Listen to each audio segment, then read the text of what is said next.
individualmente. No mestrado, hoje, eu estudo pardismo e a formação racial no Brasil. Pardismo, para quem não sabe, né, a gente fala muito sobre a população negra, e a população negra ela é composta pela população preta e parda no Brasil. Só que existe todo um processo de negação da negritude, né, de pessoas pardas. Né? As pessoas estão constantemente falando para pessoas pardas que elas são bronzeadas, não são nem tão negras assim, são morenas, são mulatas, etc. E eu estudo como que essas pessoas, dentro da comunidade negra, conseguem compreender a sua própria identidade, né? Porque elas ficam nesse limbo racial, né? Por motivos óbvios, né? Eu faço parte dessa população, estudo mulheres, então eu tenho também uma pegada bem forte em gênero, e eu estudo a partir de uma perspectiva anticolonial, né? O que isso quer dizer? Quer dizer que eu sempre penso no mundo a partir das margens, nunca do centro. O que é o centro do mundo hoje? É o homem cis, hétero, branco, né? De classes altas. Então, o mundo ele é formado, ele é feito, ele é pensado para esse corpo, essa população, né? Numa perspectiva anticolonial, a gente pensa o mundo a partir das margens, a partir de pessoas para as quais o mundo não foi pensado. Então, para tentar trazer cada vez mais as margens para o centro, porque quanto mais a gente contempla a margem, mais a gente também contempla as pessoas que estão ao centro, né? Não vou me alongar muito nisso, mas era só para dar um pouco de noção aí para vocês. E hoje, atualmente, eu aliei, né, esses meus 11 anos de estudo com inteligência de mercado aos meus estudos de vida, que tem a ver com relação étnico-racial, tem a ver com gênero, tem a ver com pessoas com deficiência, tem a ver com as pessoas às margens, e trabalho hoje como consultora de projetos em diversidade e inclusão na Blend Edu. A Blend Edu, que hoje é uma startup que desenvolve projetos de educação e sensibilização corporativa para a diversidade. Depois disso, queria que a gente tivesse alguns combinados para hoje. A gente tem aí um bate-papo de uma duração de 45 minutos. 30 minutos eu vou fazer de exposição, né? Deixando sempre aberto para que vocês, de vez em quando, façam alguma pergunta, entrem na minha fala. E 15 minutos para perguntas, tá? Trago aqui também que a gente está no modo quarentena, então problemas de conexão podem acontecer. Se eu cair, gente, eu tenho outras opções de internet, me esperem um pouquinho que eu já volto, tá? Então quero que vocês também fiquem à vontade, caso caiam, tenham algum problema. Animais de estimação, crianças, barulhos de casa, tudo super bem-vindo. Vocês estão ouvindo aí moto passando aqui perto. É bem-vindo, acho que a gente não precisa mais se desculpar por isso, né? Estamos conhecendo, sabemos bem como é isso. E eu queria que hoje fosse um espaço seguro para vocês. Eu queria que a gente tivesse um momento bem aberto de compartilhamento, né? Eu sempre brinco assim, né? A gente não quer usar as pessoas como se elas fossem Wikipreta ou né, tivessem que responder o tempo inteiro as minhas perguntas sobre racialização no Brasil e tudo mais. Mas eu me proponho a isso, né, gente? Eu estudo para isso, eu quero, inclusive, trabalhar com educação corporativa. Então, eu quero que vocês sintam que esse é um espaço em que vocês podem fazer perguntas, podem compartilhar casos, e nenhuma pergunta é muito óbvia para mim. Fiquem bem à vontade para mandar no chat, que eu vou ver só depois, ou abrir o microfone e falar. E aí eu queria começar primeiro explicando um pouquinho sobre o Dia da Consciência Negra, que acho que é o motivo principal que eu sou chamada, né, que eu fui chamada aqui hoje para conversar com vocês. Por que a gente ainda fala sobre consciência negra, né? Então, o Dia da Consciência Negra ele é um dia de reflexão sobre a luta e resistência da população negra no Brasil, né? E ele existe porque todas essas datas, né, as datas, os meses que são respectivos a alguns grupos, eles falam de uma preocupação social, né? A data ela vai lançar no calendário uma preocupação de que haja um movimento de reparação histórica, né? Reparação histórica por quê? Porque é um grupo que foi, ao longo do tempo, ao longo da história, desumanizado, a sua existência foi criminalizada, a sua existência foi transformada em pecado. as pessoas riem desse grupo, então também é uma piada, né? E a gente traz essa data para a gente pensar a respeito disso, refletir sobre as desigualdades que estão postas no nosso país e pensar em formas de mitigar ou reduzir esses problemas, né? E aí eu acho que eu trago esse ponto assim, né? Não existe dia da consciência branca. Trago isso porque às vezes essa é uma questão também, né? Porque a branquitude ela nunca foi colocada num lugar de desumanização, de crime, de pecado ou de piada. No mais, a branquitude é, na verdade, colocada enquanto o centro, o neutro, aquele que não precisa ser nomeado, né? Não preciso dizer que sou branco. Quando eu estou lendo um livro, eu não preciso marcar que o personagem do livro é branco. Mas se eu estiver lendo um livro que o personagem é negro, é preciso marcar que este personagem é negro, porque senão no imaginário social as pessoas só pensam em pessoas brancas. Então, não existe Dia da Consciência Branca porque a branquitude já está posta no imaginário social. Ela já é uma produtora de subjetividade, né? No Brasil e no mundo. Mas, Débora, o nosso país ainda é tão diverso, né? A gente tem uma população negra tão grande, ainda é preciso falar sobre esse assunto, ainda é preciso falar sobre o Dia da Consciência Negra, ainda precisa falar sobre esses grupos, né? O Dia da Mulher, etc.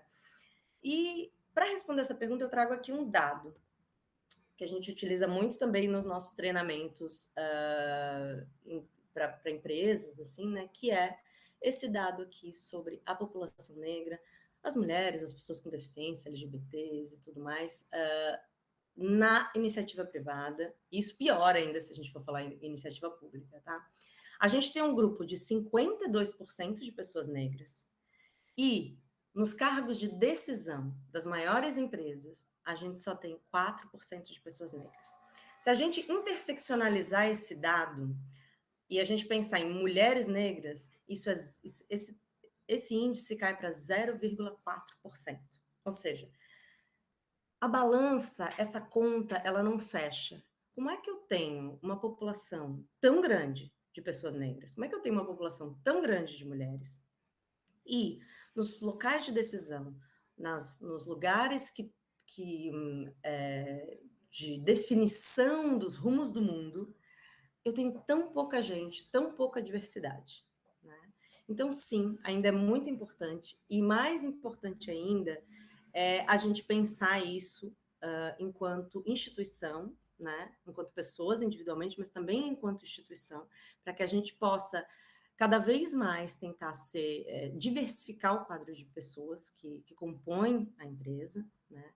E para que a gente possa aí fazer parte de um movimento de justiça social, né?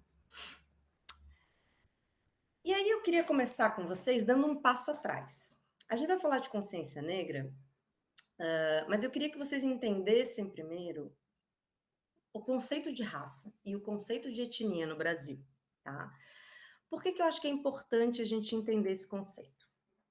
Porque as pessoas usam raça e etnia como se fossem as mesmas coisas, né? As pessoas falam em relações étnico-raciais, hierarquias étnico-raciais, como se etnia e raça fossem a mesma coisa, né? Muitas vezes a gente vai até falar sobre, eu tenho um contexto étnico diferente dessa pessoa, né?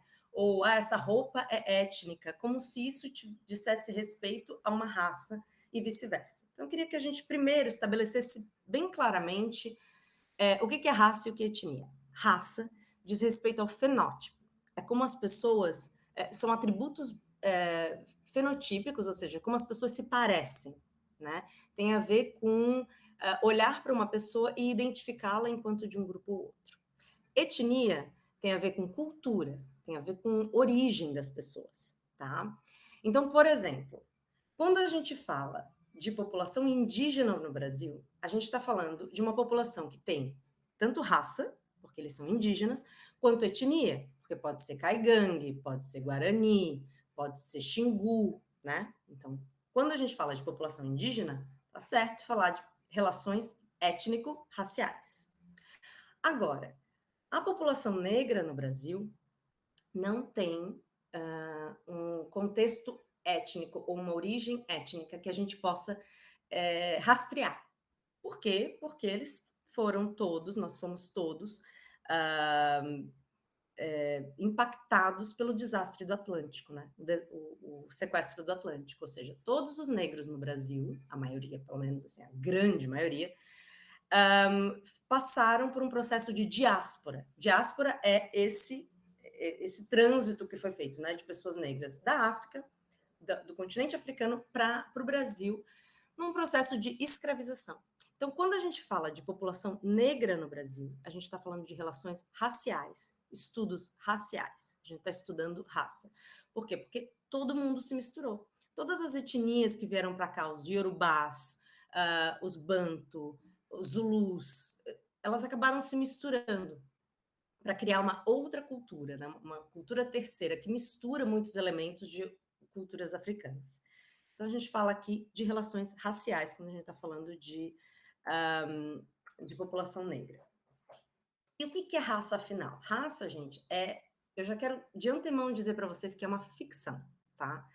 Raça, enquanto um atributo biológico, não existe.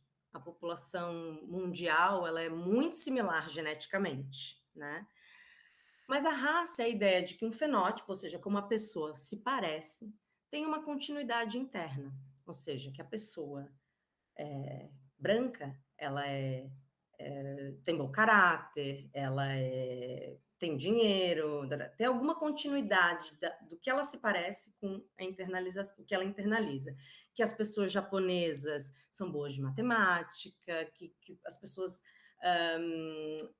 que a população negra sabe dançar. Então, é uma ideia de que se eu olhar para uma pessoa, eu consigo pensar numa continuidade interna dela, né?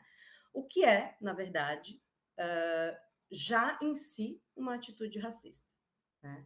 Se a gente for pensar, né? Racializar as pessoas é usar a categoria raça para fazer presunções sobre uma continuidade interna na pessoa. E por que eu digo que raça é uma ficção? Porque ela não é. Ela é uma escolha de atributos. Então, eu escolho uma série de atributos externos de uma pessoa, características dela, e eu crio uma raça a partir disso, né? Eu digo que essa pessoa pertence à raça negra, essa pessoa pertence à raça indígena, mas isso é bastante arbitrário. E eu digo que é arbitrário porque, ao longo da história, muitos grupos que hoje são considerados brancos foram racializados. Então, a gente vê como isso é maleável, o conceito de raça é maleável, né?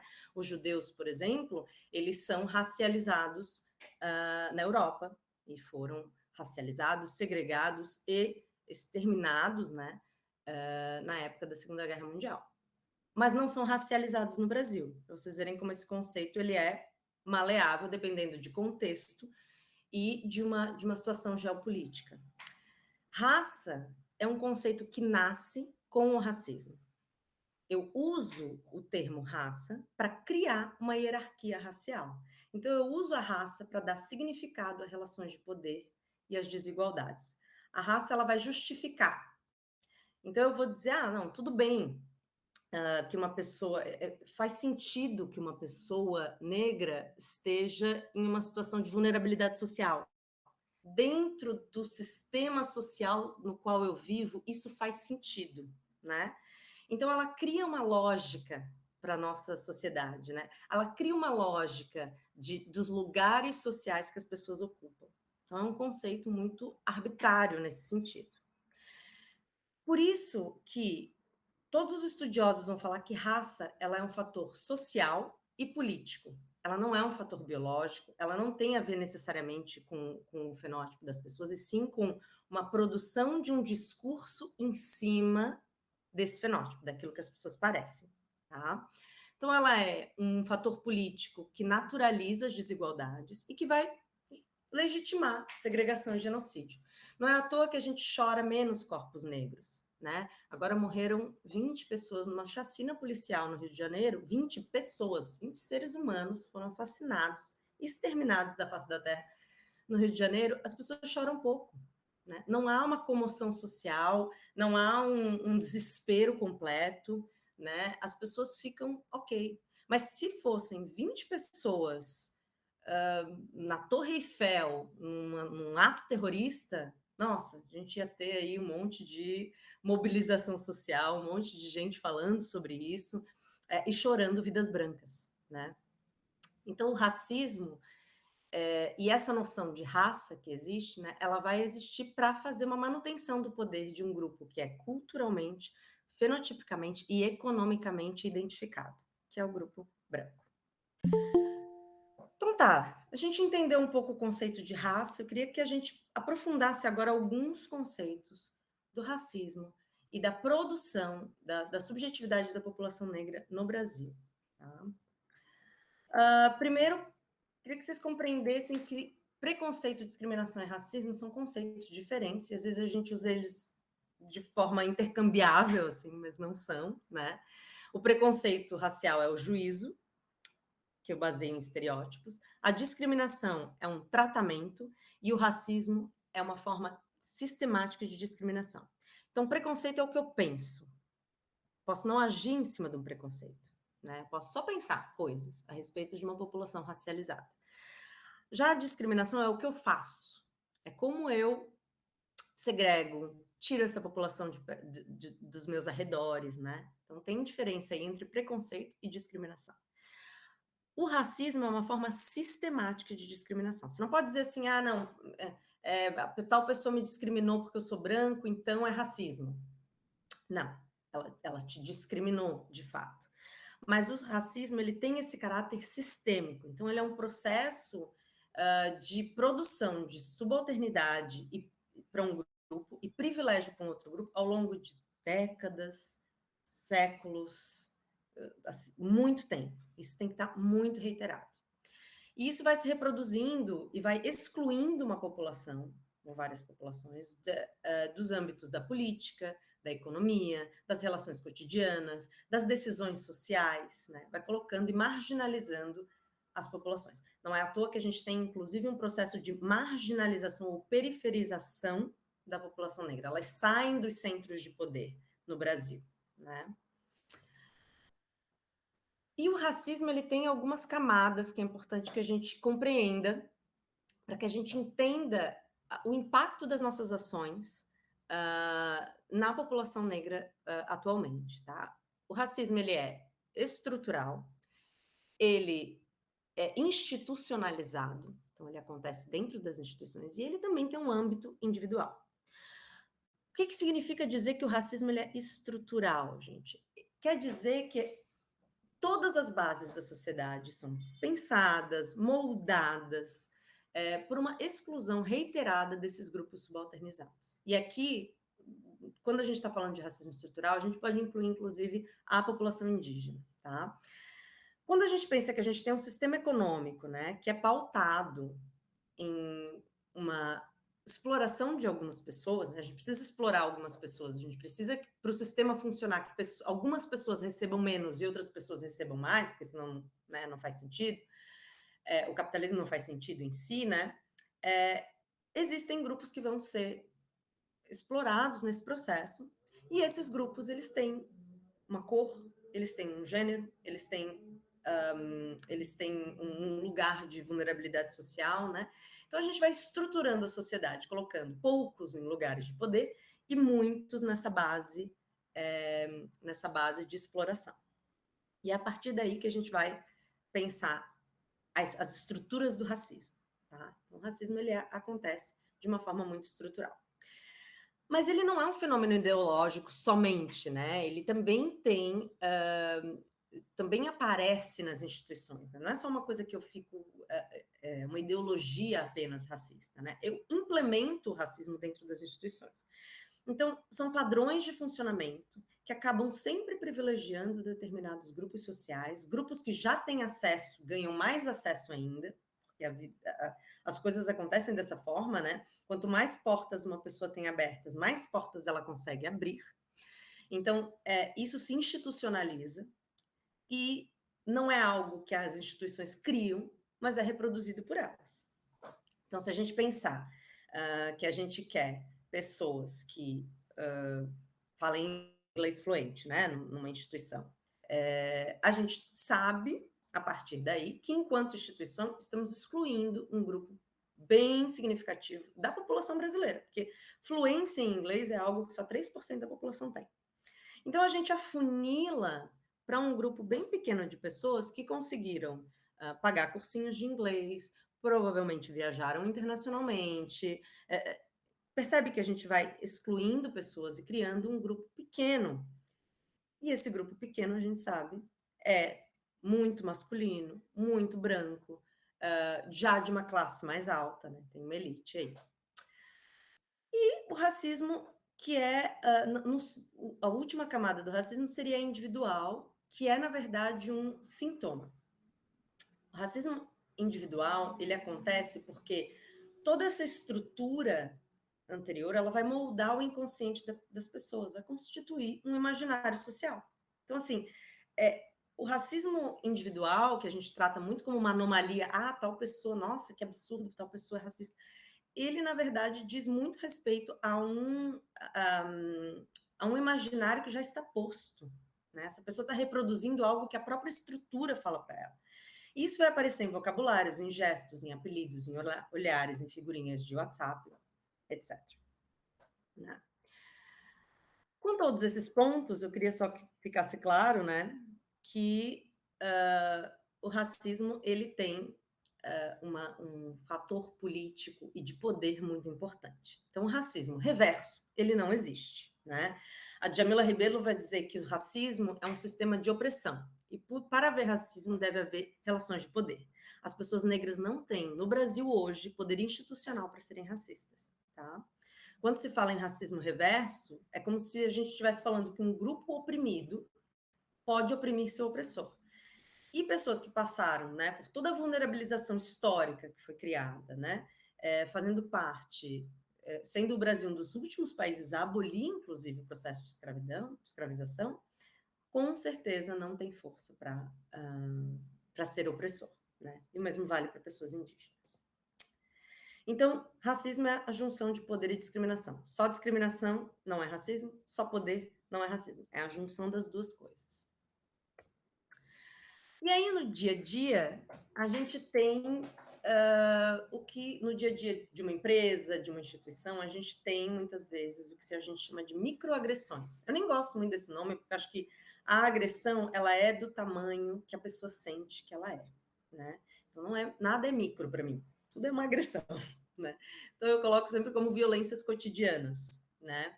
Então, eu separei aqui 6 pontos para a gente refletir, e já ir também para uma parte mais final da minha fala, que é o racismo, ele pode aparecer institucionalmente como pensamentos e atos, então tem a questão do preconceito e discriminação.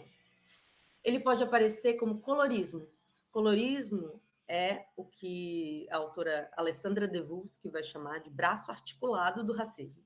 Colorismo é uma ideia de que a gente vai discriminando as pessoas e dando acesso às pessoas pautado numa hierarquia de pigmentação da pele. Então, por exemplo, eu, enquanto uma pessoa negra de pele clara, né, sou mais aceita em espaços de poder do que uma pessoa negra de pele retinta.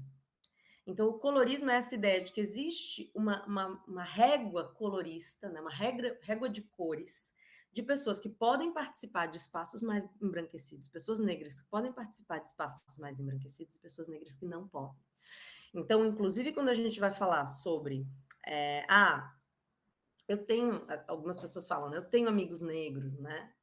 Mas todas as pessoas negras ao meu redor também são pessoas negras de pele muito clara, né? Muito embranquecidas, que têm muitos acessos, né? Então, isso também é uma nuance do racismo, algo que a gente pode sempre estar atento, né? Quantas pessoas negras tem aqui? Quantas pessoas negras de pele retinta tem aqui? Né? O tokenismo, isso é muito comum, né? Quando uma ação, um projeto, uma organização incorpora um número mínimo de grupos minoritários, né? Grupos minorizados, né? Somente para dar essa sensação de diversidade, ou para dizer, eu tenho até um amigo negro, eu tenho até um gestor de produtos negro, né? Essa coisa de botar a pessoa sempre como a exceção, como se ela fosse a regra, ou como se ela dissesse alguma coisa. A questão da objetificação, o racismo disfarçado de elogios, de apelidos, né, que coloca a pessoa negra nesse lugar de quem precisa ser sempre identificado pela sua cor, precisa ser sempre objetificado de alguma forma, né? E a exotificação, né, que é uma eu coloco aqui como uma questão fundamental da filosofia, né, quais corpos, até vou ocultar aqui, quais corpos são tornados públicos? Que é quando a gente fica falando muito de um corpo de uma pessoa negra, como ela é bonita, como isso, como o teu cabelo, posso tocar no seu cabelo, posso acessar seu corpo, os acessos ao corpo, né, essa coisa de exotificar o corpo negro. E por último, racismo recreativo, que é um conceito do Adilson Moreira, um conceito muito importante, muito presente no racismo brasileiro, que é fazer piadas, as constantes figurinhas de WhatsApp, que são super racializadas, normalmente figurinhas que são muito cômicas, ou que estão rindo, na verdade, do aspecto físico da pessoa, um olho muito esbugalhado, alguma coisa nesse sentido. O excesso de apelidos também entra aqui como racismo recreativo, né? Então, aqui são só. Eu apontei 6 grandes ações ou grandes violências cotidianas que, para pessoas brancas, muitas vezes parecem pequenas mesmo, parecem microagressões. Mas para as pessoas negras, no dia a dia, é reiterar mais uma vez, é falar mais uma vez, é receber mais uma vez, é mais um gatilho, né? Então, para que vocês entendam, né, para a gente entender esse conceito, o racismo é, então, um esqueleto, né, um esqueleto que sustenta a nossa sociedade, não pressupõe intencionalidade, né? As pessoas têm muito esse hábito de dizer, se alguém diz, né, você foi racista, a pessoa diz, mas eu não tive intenção. Não, não interessa, sim, sendo bem sincera, não interessa. A intenção não interessa, né? Porque muitas vezes a gente faz coisas realmente e não tem a intenção de machucar, né? Piso no pé de alguém, achei que nem foi tão forte, a pessoa se sentiu machucada. Então, não pressupõe intencionalidade. Eu não tive intenção, eu não quis, eu não tentei, não cola, gente. É o status quo, então é uma norma vigente, né? É um processo de destituição de humanidade, de estereotipização, né? Não é para ser pautado no campo da moralidade. As pessoas têm muito esse hábito também de dizer assim, não, eu não fui racista, eu sou uma boa pessoa, eu trabalho, eu não sei o quê. Não é isso, né? Fazer falas racistas, ser em alguns momentos racistas, não deve cair no campo de sou uma boa pessoa, sou uma má pessoa. Deve cair no campo de que o racismo é algo que estrutura a sociedade, está presente e que é internalizado. E é de responsabilidade de pessoas brancas. E aqui eu trago para vocês, assim, né, alguns pontos sobre a própria branquitude, né? Quando a gente fala de pessoas brancas e quando a gente fala de branquitude, a gente não está falando da mesma coisa, né? A branquitude, ela não é uma pessoa branca, mas tem a ver com essa identidade racial branca, ou seja, tem a ver com um grupo, tem a ver com algo maior, né? É um resultado histórico, né, de uma construção de normas, de valores, de discursos, de uma ideologia que vai colocando os brancos, a população branca, num lugar muito alto hierarquicamente, né? Então a branquitude, ela não é uma subjetividade, ela não é uma pessoa, ela é um lugar de vantagem estrutural na sociedade racista, tá?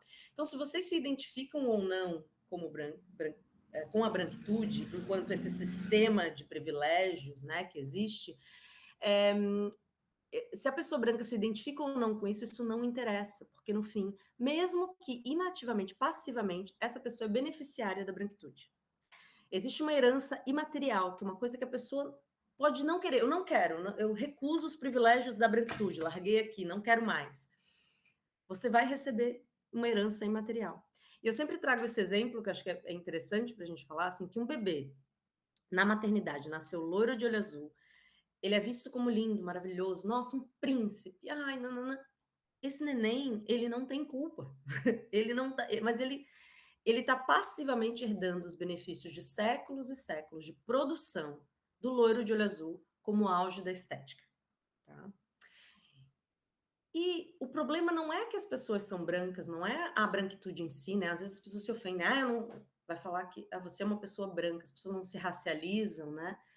Mas o problema não é a branquitude, não é a pessoa branca. O problema é que a branquitude distribui esses benefícios dentro do próprio grupo. A questão central não são os benefícios em si, e sim a distribuição que se faz deles. né? Se eu tenho a oportunidade de escolher entre uma pessoa negra e uma pessoa branca, é muito comum que pessoas brancas escolham outra pessoa branca, né? Porque é mais parecida, porque parece que a gente se comunica, tem uma proximidade de histórias de vida, etc. Então, nesse momento em que se faz uma escolha entre uma pessoa negra e uma pessoa branca, você escolhe também como você distribui os benefícios que você recebeu ao longo da vida pelos seus privilégios, né? E a branquitude é esse lugar de neutralidade, de ser universal, né? Então tá, Débora, eu entendi então os conceitos de negritude, branquitude, como eles se opõem, como eles estão colocados na sociedade, o que que eu faço com isso? Né? Como é que eu posso contribuir para a luta? Né? Como é que eu posso ser, mitigar essas questões? Né? Como é que eu posso ser antirracista? Eu tenho alguns pontos aqui que eu trago como do's e don'ts, né? Eu tomei a liberdade, como eu sei que vocês todos usam o inglês no dia a dia, eu tomei a liberdade de botar do's e don'ts em inglês mesmo, porque, mas é boas práticas, né? O que fazer e o que não fazer, tá? Então, uma coisa que se pode fazer é usar a denominação negro ou negra, né? Essa pergunta sobre como é que fala, negros ou pretos, né? Oficialmente, a população negra é composta por pretos e pardos. Então, quando você quer ser mais abrangente, incluir pessoas pretas e pardas na sua denominação, você usa a palavra negro. Se você quer falar de pessoas negras retintas, você pode falar de pretos. Existe no movimento negro, nos movimentos sociais ainda, uma discussão sobre isso, porque muitas pessoas preferem identificar todos como pretos. Mas oficialmente, dentro dos questionários do IBGE, dentro de falas oficiais, ou nomes oficiais, é o Dia da Consciência Negra, é o feminismo negro, né? Ainda se usa a denominação negro. Evitar expressões que, mesmo que usuais, possuem uma origem racista, né? O criado mudo, meia tigela, dá com pau, mercado, liço ou ovelha negra, feito nas coxas, não solto as negras. Evitar expressões que associam a brancura à positividade e a negritude à negatividade, então a coisa tá preta, denegrir, inveja branca, mentira branca, esclarecer, esclarecimento, está claro. Perceber e reconhecer o racismo internalizado, né? E falar sobre isso, né? Nos don'ts, não reforçar estereótipos ligados à raça, estereótipos muitas vezes ligados à violência, a corpos que sabem sambar, esses estereótipos todos que vocês imaginam enquanto uma continuidade interna de algo racial, não reforçar, não falar, é sempre melhor perguntar para a pessoa se aquilo é uma verdade na vida dela ou não. Não chamar pessoas de mulata, que é um termo altamente pejorativo, moreninho ou morena, não hipersexualizar o corpo negro, né? Não reforçar estereótipos de que negros são agressivos, violentos ou raivosos quando estão sendo assertivos.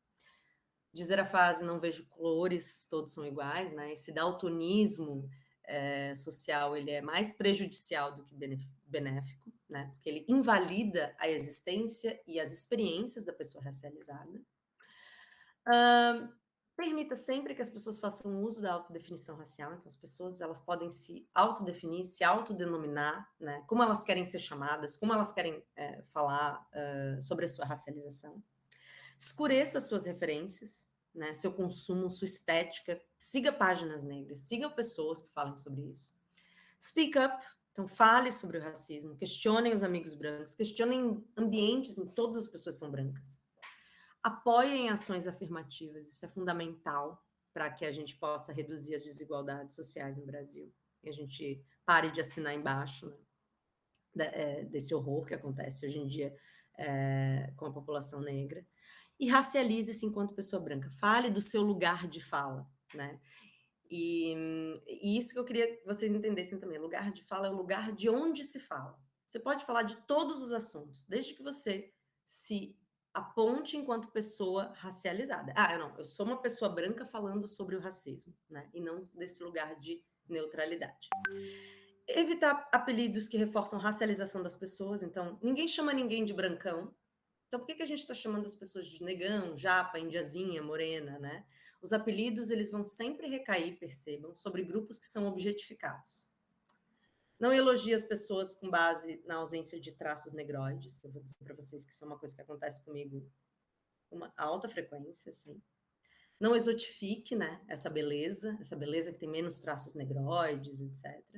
e não propague o mito da democracia racial ou um discurso meritocrático. Aqui eu trouxe só para a gente entender, né, a questão do lugar de fala, que eu já apontei ali em cima, que cada um vivencia o mundo a partir de um lugar social, que marca como a gente compreende as questões raciais e demais questões sociais. Então, a gente pode falar dos mais diversos temas sempre, mas a gente precisa reconhecer o lugar de onde a gente fala. Então, eu sou uma mulher negra de pele clara, cis, hétero, falando deste assunto, né? Então, não existe essa coisa de não é meu lugar de fala. Todo mundo tem um lugar de fala, só precisa falar deste lugar, né? E é preciso falar sobre o racismo e sobre raça e sobre a população negra a partir de todos os lugares sociais. E é isso, gente. Eu deixo aqui uma frase do Silvio Almeida, né? Que em uma sociedade em que o racismo está presente na vida cotidiana, as instituições que não tratam de maneira ativa e como um problema a desigualdade racial irão facilmente reproduzir as práticas racistas já tidas como normais em toda a sociedade. É isso. Até me passei no tempo. Claro. Vou parar aqui a apresentação. Olá, voltei. Maravilhosa. Arrasou. Obrigada, Débora. Imagina. Palavras. A gente ainda tem uns minutinhos aí, quem quiser mandar algumas dúvidas, abrir o se preferir por chat, ou então abrir o microfone, a gente vai trocando mais umas ideias aí com a Débora nesse meio tempo. Eu já tenho até um comentário só que eu ia fazer ali de como, fazendo esses papos, a gente reconhece como a gente reproduz, às vezes, algumas falas racistas, achando que está acertando e elogiando no dia a dia, que é importante a gente reconhecer isso como pessoas brancas, assim, eu falando por mim, claro. Uhum. Mas parece que, às vezes, quando a gente quer apontar para algum amigo que ele fez uma fala racista, parece que é mais difícil ele reconhecer quando ele acha que ele está elogiando e acertando do que quando ele falou algo que para ele é muito mais grave, né? Então, quando você esclareceu ali, eu tirei até uns prints ali pra gente depois salvar isso ali, poder ter no nosso arquivo interno, porque parece que às vezes é mais difícil a pessoa reconhecer que ela errou quando ela acha que ela tá acertando e elogiando. Uhum. Na verdade, isso faz parte de um estereótipo, assim, então achei bem interessante reforçar isso ali naquele slide que você passou. Não, e esse é um tema bem interessante, assim, porque as pessoas, quando fazem elogios racializados, né, que elas vão falar sobre aquilo baseado na raça, né, um tema baseado na raça, elas ficam muito incomodadas quando se diz assim, olha, você está exagerando, porque normalmente esses elogios, eles vêm num exagero, né, um exagero, meu Deus, maravilhosa, meu Deus, perfeito, não sei o quê, até o ponto em que constrange, né? Porque essa exotificação, ela constrange, né? Então, a gente tem que perceber o outro também que está na nossa frente, assim, né? Alguns elogios, eles cabem com algumas pessoas, né? Mas como é que a gente acessa esses corpos, né? Do nada eu começo a falar com essa pessoa, do nada eu começo a elogiá-la muito, né? Sem contexto, né? Então, é super importante isso mesmo. Raí, você ia falar alguma coisa? Não, eu falei quase que junto contigo, eu acho. Não, acho que não. Ah, tá. Eu achei que você tinha aberto o microfone. Eu queria só compartilhar que quando a Débora falou da questão da mulher negra em poder de decisão, né, em cargos e posições de decisão, eu lembrei muito da série da Netflix da Madame C.J. Walker.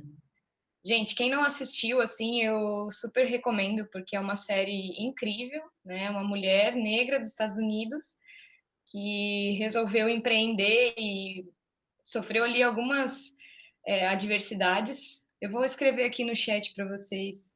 Uhum. C.J. Walker. Acho que assim vocês já conseguem encontrar lá no Netflix. É ótima, é ótima. E até hoje os produtos dela são comercializados nos Estados Unidos. Uhum. Eles mantêm a mesma embalagem da época e tudo mais, para até manter a tradição e tudo mais. Então, super recomendo que todos assistam, assim. E realmente, eu acho que isso é um trabalho diário, assim. Não adianta só pontualmente a gente pensar nisso. Eu estou totalmente de acordo, porque a gente, enquanto não pratica, a gente acaba não percebendo, que nem a Helena falou, assim, algumas questões no dia a dia que nos pregam algumas peças falando de sociedade e tudo mais, porque para a gente já está tão envolto na sociedade, tão diluído, que muitas vezes a gente acaba não percebendo, principalmente porque não estamos também nesse ponto focal, né? Uhum. E eu acho bem interessante essa série, né, que traz, assim, porque essa série aborda vários pontos, né, fala inclusive de colorismo, porque colorismo nos Estados Unidos é ainda mais forte, né, porque os Estados Unidos tem muito essa questão da origem, porque o preconceito no Brasil, ele acontece a partir da marca racial, e o preconceito nos Estados Unidos, ele acontece a partir da origem da pessoa. Então, se eu identifico que essa pessoa pode ser que tenha alguma mistura, ela é imediatamente classificada enquanto pessoa negra, né? Já no Brasil, não. Se eu não identifico, eu tento, inclusive, colocá-la ali na coisa botar na seara da branquitude. E eu acho essa série boa porque ela também fala desse lugar social nos Estados Unidos, que é diferente, né, da negritude no Brasil, porque não teve as pessoas negras acessaram mais cedo uma ascensão social, né, do que aqui. Até porque o processo de abolição da escravatura lá foi muito diferente daqui. As pessoas ganhavam terra, algum gado, assim, alguma coisa. Então, as pessoas tinham uma ascensão social muito grande, muito rápida, comparado aqui, né, aos séculos e séculos que a gente está levando para a população negra ascender socialmente. Essa série é bem interessante, gente, bem boa mesmo. Vale a pena. Aqui. Eu tenho uma dúvida, assim. Fale. É mais de uma denominação, certo? Porque Sim. tem algumas culturas que as pessoas pretas não gostam de ser chamadas de negro. Né? Isso. E no Brasil, a gente chama a população de negro, não de preta. Existe, assim, um certo e um errado de como denominar uma pessoa de cor escura? Então, a denominação negro no Brasil, ela diz respeito aos dois grupos, pretos e pardos, né? Esse guarda-chuva. Então, é correto chamar as pessoas de negras e é correto usar em comunicações oficiais a palavra negro, mais do que preto, porque ela é mais abrangente, então você abrange aí a população parda. Mas não é ainda como é que eu vou dizer, não há uma concordância geral, total, né? A maioria dos movimentos vão dizer que negro tá ok, né? E aí, se a pessoa preferir ser chamada de preta, ela vai avisar, né? Não, eu sou preta, tal. Mas ainda o mais comum é chamar de negro, e aí a gente também tem a denominação preto, mas negro incorpora mais pessoas, parece, assim. Legal. Claro. Imagina.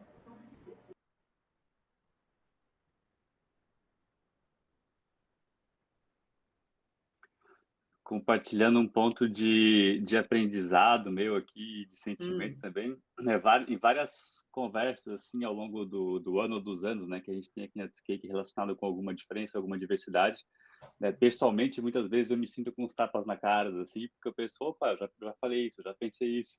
E aqui também não foi diferente, assim, né, bastante naquele slide ali de microagressões, né, me vem na cabeça, opa, já elogiei o cabelo de tal pessoa, como se eu tivesse ali, enfim, super elogiando e esperando que a pessoa tivesse se sentido bem, mas de repente, opa, será que a pessoa não se sentiu micro agredida enfim, naquele contexto, né? Então tem várias reflexões assim que eu acho que para mim, pelo menos pessoalmente, foram super válidas. E aí pensando no contexto, né, enfim, empresarial na Netscape, também me chamou a atenção aquele ponto sobre tokenização, né? Porque eu queria entender um pouquinho melhor, e aqui é uma dúvida, assim, né? O que é o meio termo ali, o que é o certo e o que é o errado, qual que é esse limite ali do que é a tokenização, o que não é, em termos de comunicação ou abordagem, né? Porque, por exemplo, como que a Netscape pode, né, ter iniciativas de inclusão a pessoas, enfim, inclusão de diversidade, incluindo pessoas de diferentes cores, mas sem com que isso seja ou pareça tokenização, sabe? Uhum.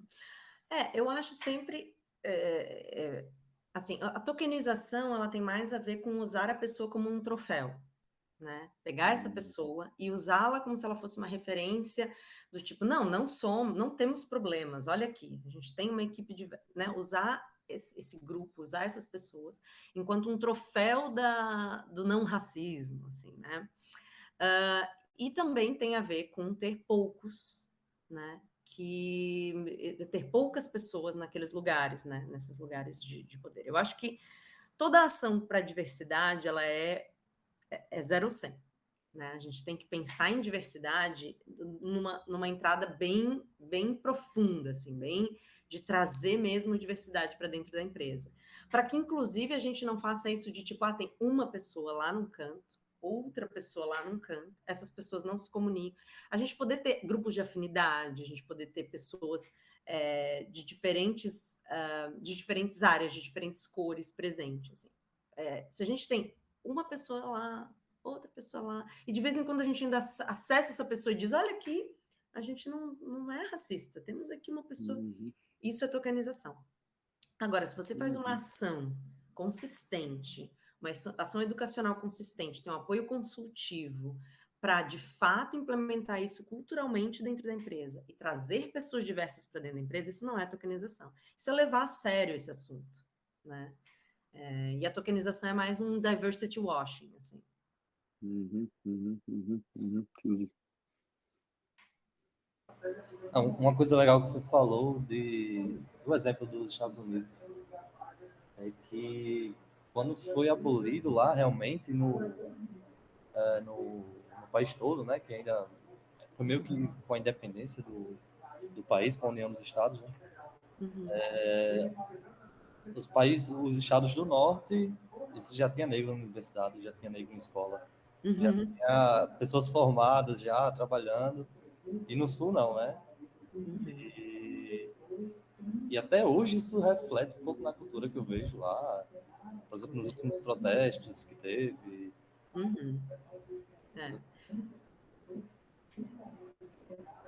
Só um comentário. Não, ótimo esse comentário. Acho que é isso, assim, as pessoas têm muito esse hábito de comparar, né, a cultura, o movimento negro americano e o movimento negro brasileiro. Eles não são comparáveis. Porque os americanos, os negros americanos são minoria de fato na população. Eles não são um grupo minorizado, eles são de fato minoria, são 8, 9% da população, né? E no Brasil a gente tem 52% de pessoas negras. Um grupo que foi fragmentado, ou seja, ao invés da gente se unir todos, né, não, como origem, teve essa política de embranquecimento que dizia assim, olha, se vocês casarem com pessoas brancas cada vez mais, vocês vão conseguir acessar espaços de poder. Então tinha um mito, né, um mito de uma democracia, um mito de um acesso à medida que as pessoas se embranquecessem. E nos Estados Unidos não, como teve segregação, os negros se uniram muito enquanto coletivos, né? E o Brasil teve um processo de fragmentação da população negra. Então, os negros começaram a se distanciar uns dos outros para poder ascender socialmente, porque era o único jeito, né? Antigamente era o único jeito de ascender socialmente, era casando-se com pessoas brancas, etc. E aí tem uma questão que é também a questão educacional. Os Estados Unidos logo permitiram que pessoas negras frequentassem espaços de educação. O Brasil, eu acho, as pessoas negras era proibido leitura, elas não poderiam saber ler até até 1900 e pouco, assim, é muito tempo. Então, assim, a gente tem também uma quantidade de gerações que entraram na universidade muito menor, infinitamente menor, do que os Estados Unidos, né? Então, a gente vai ver uma população branca, uma população negra, em que os pais dessa geração agora foram os primeiros a se formar na universidade, se não essa geração, né? E nos Estados Unidos isso não é verdade, as pessoas já têm aí uma trajetória educacional muito mais longa no ano de 2021. Isso é toda uma geração que passou por uma trajetória educacional.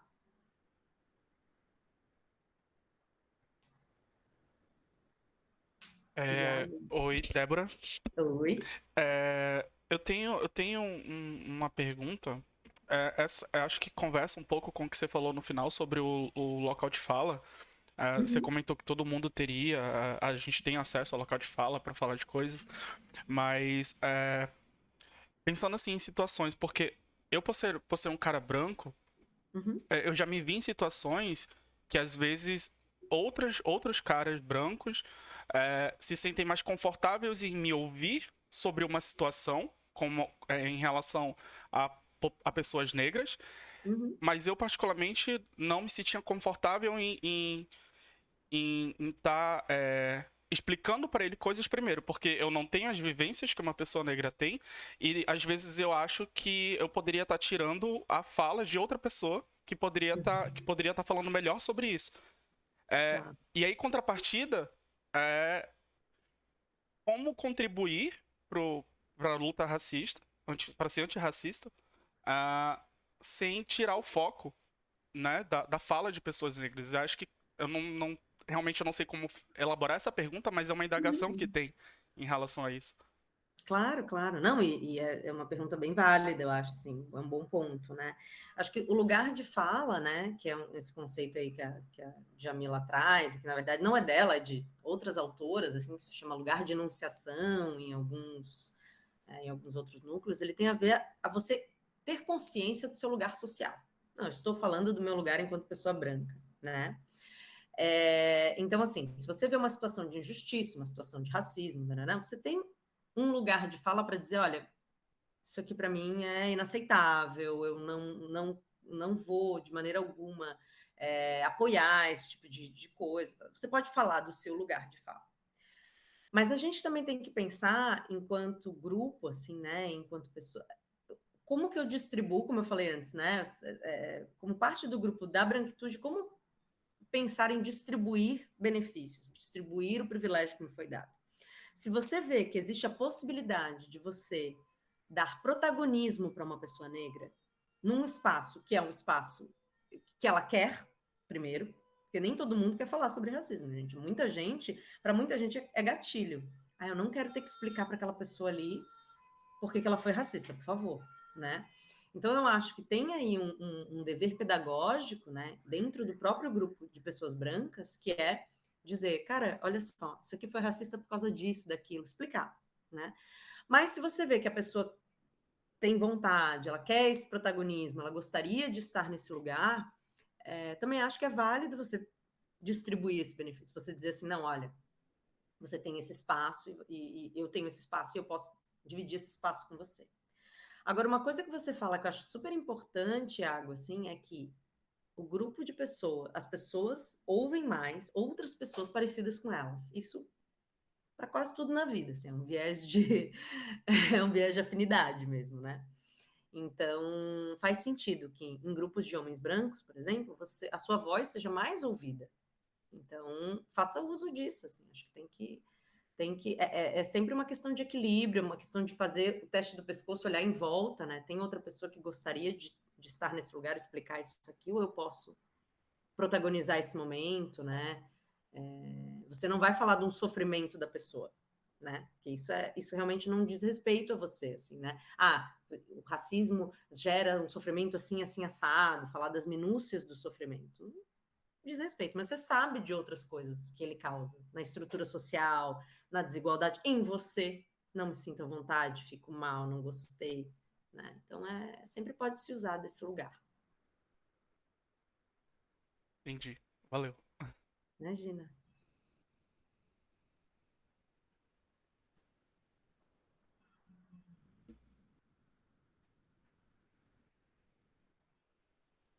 Débora, sou Igor. Oi, Igor. Bom dia, boa tarde, não sei. Boa tarde. Débora, eu já ouvi sendo mencionado, você falou anteriormente sobre algumas pessoas elas se casarem com pessoas brancas para poder acessar certos ambientes. Eu já ouvi sendo denominado isso de bengala social. Realmente esse termo ou não sei? Acho que eu não desconheço o termo em si, apesar dele fazer um certo sentido, assim. Não acho que eu não diria que é uma bengala social, assim. Eu acho que por muito tempo foi uma questão de sobrevivência, assim, né? Que é muito a crítica que eu faço à palmitagem, assim. A galera fala, não sei o quê, fulana palmitou, né? Que é uma pessoa negra, um homem ou uma mulher negra se relacionar com uma pessoa branca, né? A palmitagem, esse processo de se relacionar com pessoas brancas, pessoas negras se relacionarem com pessoas brancas, ele faz parte de uma história brasileira também, de valorização da branquitude, dos brancos, né? E desse lugar social que se alcançaria, quase como se assim, nossa, se você casar com uma pessoa branca, seu filho, ele vai poder entrar na universidade no ano que vem, né? Então, tinha uma série de ameaças sociais que existiam há muito tempo atrás, que já não são mais reforçadas, mas que permanecem no imaginário social. Então, existe uma ascensão social que acontece a partir de casamento com pessoas brancas. O relacionamento afrocentrado no Brasil só recentemente tem sido incentivado. Só recentemente. A gente não via casais negros numa novela de maneira alguma. A última novela que teve uma protagonista negra, que não foi a da Cor do Pecado, que era a Thaís Araújo, estava se relacionando com o Reinaldo Gianecchini, depois estava se relacionando com o José Maia, né? Que era do Manuel Carlos. Então, assim, a gente não falava sobre isso, né? Então, no imaginário social das pessoas, isso foi se construindo. Casais, que o homem negro se relaciona com mulher loira, está posto no imaginário social, né? E sim, existiu um processo de ascensão social que acontece por aí, mas eu acho que a gente tem que olhar para esse processo com mais benevolência, sabe? Por isso que eu não chamo assim, não dou esses nomes assim que podem ficar um pouco pejorativos, tipo bengala social, palmitagem e tal, porque eu acho que a gente pode olhar com carinho também para os processos que aconteceram, porque eles precisaram acontecer em algum momento, né? E aí mudar isso também, né? Era uma coisa que eu ia até comentar, tipo assim, eu até acredito que seja um termo assim meio pejorativo, né? Um termo meio que acaba sendo um pouco ofensivo, né? Eu não sei. Eu prefiro falar do próprio fenômeno do que dar esses nomes, que às vezes eu acho que se esvazia também, né? A gente fala uma coisa, um termo, é racismo estrutural, e se esvazia o termo, lugar de fala, e esvazia o termo. Então, acho que é mais legal, assim, mais interessante a gente falar enquanto um processo sócio-histórico do que a gente pensar como um termo que resumiria as coisas, né? Que são muito mais profundas, tem raízes muito mais profundas na nossa história, assim. Mas é um ponto de discussão também. Muito obrigado, Débora. Imagina. Mais alguma coisa, gente? A gente estourou até o teu tempo já um pouquinho, né, Débora? Um pouquinho, não bastante. Imagina. Mas Estou preocupada com o almoço de vocês. A galera teve bastante coisa para trocar e perguntar, enfim. Mas se alguém tiver mais alguma dúvida, quiser aproveitar esse minutinho final, se não, também depois, qualquer coisa, se quiserem me mandar, eu posso trocar aí mais uma ideia com a Débora depois, enfim. E a gente já vai pensando nas próximas talks. E é isso. Eu não sei se alguém quer abrir o microfone e fazer mais alguma pergunta. Senão, a gente pode ir se despedindo da Débora por aqui. Acho que não. Então, é isso. Débora, obrigada de novo por aceitar o convite. Imagina. Cairo, você abriu o microfone ali? Você queria falar mais alguma coisa? Foi sem querer, desculpa. Ah, tá. Não, tudo bem. Foi sem querer ali, né? Não, achei que tinha mais uma pergunta, mas é isso, galera. Fiquem à vontade depois para me procurar, ou enfim. Aí eu posso fazer essa ponte aí, se a gente quiser pensar numa próxima conversa com a Débora, a gente pode levantar mais alguns pontos. Obrigada a todo mundo que assistiu e obrigada de novo, Débora, pelo convite, por ser nossa parceira sempre aí nessas nossas talks, seja no Comitê da Diversidade, seja no mês da Consciência Negra. Então a gente sempre aprende bastante. Obrigada. É sempre uma alegria participar, gente. Vocês são ótimos. Eu sou fã da empresa, sou fã dessa equipe. E depois vão me falando, assim, né? Para a gente ir também ajustando apresentações e coisas para os próximos anos, para outros momentos, se vocês precisarem. Eu sou sempre aberta a feedbacks, tá bom? Legal. Obrigada mais uma vez. Um beijo, gente. Valeu também, pessoal. Valeu por quem veio. A gravação Obrigado. Muito bom. A gente gravou com o Iago. Obrigado, Débora, adorei. E daí a gente vai subir como link não listado para quem não conseguiu assistir, mas só para internos mesmo, assim, né? Só para os cakers. E, enfim, tirei uns prints depois, eu subo lá e passo para a galera aí, tá bom? Caso alguém queira reassistir alguma coisa. Tá bom, gente. Valeu, beijão. Tchau, galera. Beijo, gente. Valeu, até mais, tchau, tchau. Valeu, tchau, gente. Tchau, tchau.